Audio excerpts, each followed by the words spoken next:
Welcome back, Wolfpack Verlis here, and there's been a lot of inspiration for me recently with all of this news about the Pokemon trailer, and it's just a trailer, but it creates a lot of speculation. Enough speculation to where I went back into my X and Y version and decided to hunt for the Strange Souvenir. So getting the Strange Souvenir is actually an interesting thing to do. That what you need to do is go to all of the hotels for 4 days, like you have to wait each day in between, and you have to find this backpacker dude, and then he talks about his strange region where everything is so cool and awesome.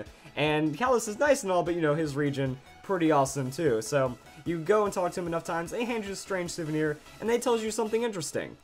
It's a region that we don't know about so far. That it's not Johto, it's not Hoenn, it's not Kanto, it's nothing. That it's potentially the 7th generation region. Now, some people can also say maybe it's just something from an off-series game, but for main series, you know, the Strange Souvenir hints at 7th generation. Now, this is also kind of big because this Strange Souvenir is representative of a Guardian from a region that we really don't know. Protector from a land far from Kalos.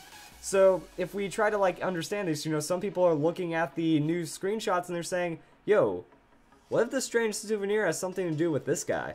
That, like, what if this Strange Souvenir, somehow we're going to get, like, a huge clash that, to snowball the 7th generation, we're going to be doing a movie. And actually, it does kind of make sense, because we are getting all these simultaneous releases with the games and stuff. They can do this movie, they can be like, boom, by the way, this connects into the 7th generation, and that could be pretty crazy.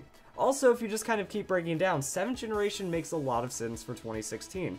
That if there was to be a 7th generation game in 2017, we would need another movie for X and Y or Kalos or 6th generation or whatever for the summer of 2017, and that could be really clunky. I feel that they can fit Volcanion into this, they can have Zygarde have lore, and then everything else makes a lot of sense. So Strange Souvenir, you know, people are like, also, why is there an item for a future generation if we're going to delay the generation? That going from X and Y to 7th gen will be the same time from going to Black and White to X and Y, so the timings add up pretty well, and I think that it's going to be a very fluid transition if they do it this way.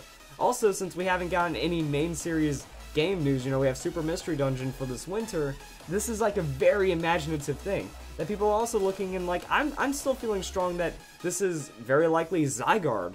That this monster thing, I feel, is might be similar to Celebi now that we think about. In Pokemon Forever, Celebi, it used its powers to, like, grow the forest around it and create a large guardian entity that was fairly monstrous, and as a kid, I thought was fairly demonic, because it was spooky, man. It's scary stuff, especially with how ominous it is.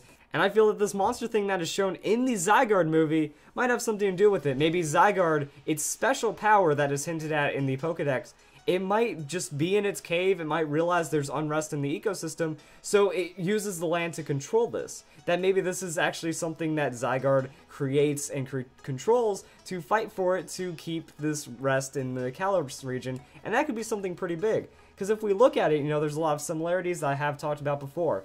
That the light in the head of Zygarde really matches up. The geometry of this Pokemon, where the light patterns are, very similar. And one thing that has been pointed out to me in the comments is that Zygarde has like 3 little arm nub things. But this monster, or guardian, whatever you want to call it, it also has 3 arms, or at least 3 appendages in a way. That there's like this front arm part, the back arm part, and then the middle where its hands are.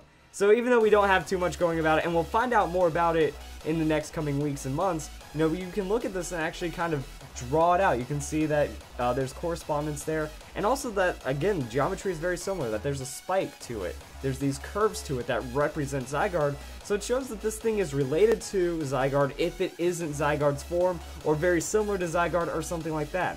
And also, you know, if you look at its design, could maybe be a mech. Maybe it's built to represent Zygarde and use its power to destroy it by becoming a creature that resembles it. You know, it could be just the evil guy's creation as well. So there's a lot of really cool things going on. Is it the 7th generation Guardian? Is it Zygarde? There's a lot of resemblances. And what does this mean? I feel that this is going to be a nice transition into 7th generation. That way we don't drag on X and Y. It doesn't make it too clunky. And even like a Z version, it feels like a lot of things would be unnecessary. That unless, another thing I saw is that if they do a Z version, they might tie like Johto region to it, which would be interesting. But I mean, like, it's just a lot of fans. It's what people want to see at this point, And that's one of the fun things about Pokemon right now, is we don't have a lot of news to work with, but people are getting creative. They're just bringing up all this old news. Like, the souvenir was something that was really forgotten about, but now it's getting back into the light because people are like, well, does this mean we're jumping to our 7th generation now? Does this mean we're getting more information? So we're getting a lot of really good theories and a lot of really good ideas, and I think it's pretty good for the community right now, and it does create some really interesting stuff to talk about. So I hope you guys enjoyed this video, and also, worst case scenario, it's just Captain Planet.